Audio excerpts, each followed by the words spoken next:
Welcome back to our channel. ನನ್ನ ಕತೆ ನಿಮ್ಮ ಜೊತೆ ಎಲ್ಲ ಹೆಂಗಿದ್ದೀರಾ? ನಾನಂತೂ ಚೆನ್ನಾಗಿದ್ದೀನಿ. ಸೊ ಇದು day 3 of weight loss challenge ಆಗಿರುತ್ತೆ. ಏನೋ ಗೊತ್ತಿಲ್ಲ, ಇವತ್ತು ಬೆಳಗ್ಗೆ ಎದ್ದಾಗಿಂದ ಒಂಥರ ಬೇಜಾರು. ಇವತ್ತು ಯಾವ ಕೆಲಸನೂ ನಾನು ಅದಕ್ಕೆ ಯಾವುದಕ್ಕೂ ಇಂಟ್ರೆಸ್ಟ್ ಇಲ್ಲದೆ ಇರೋ ಕಾರಣ ನನಗೋಸ್ಕರ ನಾನು ಮಾಲ್ಟ್ನೂ ಸಹ ಮಾಡ್ಕೊಳೋದಕ್ಕೆ ಹೋಗಲಿಲ್ಲ. ಏನು ಮನೇಲಿ ಟಿಫನ್ ಮಾಡಿದ್ರು ಅದನ್ನೇ ಸಹ ತಿಂದ್ಬಿಟ್ಟು ಕಾಲೇಜಿಗೆ ಹೋಗ್ತಾ ಇದ್ದೀನಿ.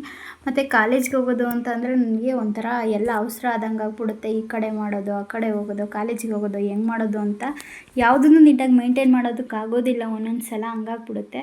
ಸೊ ಸಂಜೆನೂ ಅಷ್ಟೇ, ಕಾಲೇಜಿಂದ ಬಂದ್ಬಿಟ್ಟು ಆವಾಗಲೂ ಸಹ ಒಂದು ಸ್ವಲ್ಪ ಸುಸ್ತಾದಂಗೆ ಆಗಿತ್ತು. ಅಡುಗೆ ಏನು ಅದೇ ಚಿತ್ರಾನ್ನ ಇತ್ತು, ಅದನ್ನು ತಿನ್ನೋಕೆ ಮನಸ್ಸಿರಲಿಲ್ಲ. ಏನು ಮಾಡಲಿ ಅಂತ ಯೋಚನೆ ಮಾಡಿಬಿಟ್ಟು ಅದಕ್ಕೆ ಒಂದು ಸ್ವಲ್ಪ ಚುರುಮುರಿ ಮಾಡ್ಕೊಂಡು ತಿಂದೆ. ಮತ್ತೇನು ಅಂದರೆ ನಾನು ಸೀಡ್ ಸೈಕಲಿಂಗ್ ಮಾಡಬೇಕು ಅಂತ ಹೇಳಿದ್ನಲ್ಲ, ಅದಕ್ಕಾಗಿ ಸೀಡ್ಸ್ನೆಲ್ಲ ಈ ಥರ ಹುರ್ಕೊಂಬಿಟ್ಟು ಇಟ್ಕೊಂಡಿದ್ನಲ್ಲ, ಅದನ್ನು ಸಹ ಈಗ ಒಂದು 2-3 ಡೇಸಿಂದ ನಾವು ಏನಾದರೂ ಒಂದು ಪ್ರಿಪೇರ್ ಮಾಡಿಬಿಟ್ಟು ಅದು ನನಗೆ ಇಟ್ಬಿಡ್ತೀನಿ. ಅದನ್ನು ತೊಗೊಳೋದಕ್ಕೂ ಸಹ ಹೋಗೋದಿಲ್ಲ, ಹಂಗೆ ಬಿಟ್ಬಿಡ್ತೀನಿ. ಇದೇ ನೋಡಿ ಎಷ್ಟೊಂದು ಏನೇನೋ ಪ್ರಾಡಕ್ಟ್ಸು ಅದು ಇದು ಅಂತೆಲ್ಲ ತರಿಸ್ಕೊಂಡಿರ್ತೀನಿ ವೆಯ್ಟ್ ಲಾಸ್ ಜರ್ನಿ ಸ್ಟಾರ್ಟ್ ಮಾಡಬೇಕು ಅಂತ. ಏನು ಒಂದು 2 ಡೇಸ್ ಅಷ್ಟೇ ಕನ್ಸಿಸ್ಟೆನ್ಸಿಯಾಗಿ ಮಾಡಿಬಿಡೋದು, ಹಾಗೆ ಬಿಟ್ಬಿಡೋದು, ಇದೇ ಆಗುತ್ತೆ ಬರೀ ನನ್ನ ಕೆಲಸ. ಸೊ ಇವತ್ತು ಇದು 3 ಡೇಸಿಂದು. ಇವತ್ತು ಅದನ್ನ ಸೀಡ್ ಸೈಕಲಿಂಗ್ ಮಾಡಿ ಇವತ್ತು ನೋಡ್ತಾ ಇದ್ದೀನಿ ನಾನು 3 ಡೇಸ್ ಆಯಿತು ಇನ್ನು ಈ ಸೀಡ್ಸ್ನೆಲ್ಲ ತಿಂದೇ ಇಲ್ವಲ್ಲ ಅಂತ. ಇವತ್ತು ನೆನಪಾಗಿದೆ ಸೀಡ್ ಸೈಕಲಿಂಗಿಂದ ನನಗೆ. ಅದಕ್ಕೆ ಇವತ್ತೊಂದು ಸ್ಪೂನು ಆ ಸೀಡ್ಸ್ನೆಲ್ಲ ಹುರಿದಿಟ್ಕೊಂಡಿದ್ನಲ್ಲ ಅದನ್ನು 1 ಸ್ಪೂನ್ ತೊಗೊಳ್ತಾ ಇದ್ದೀನಿ.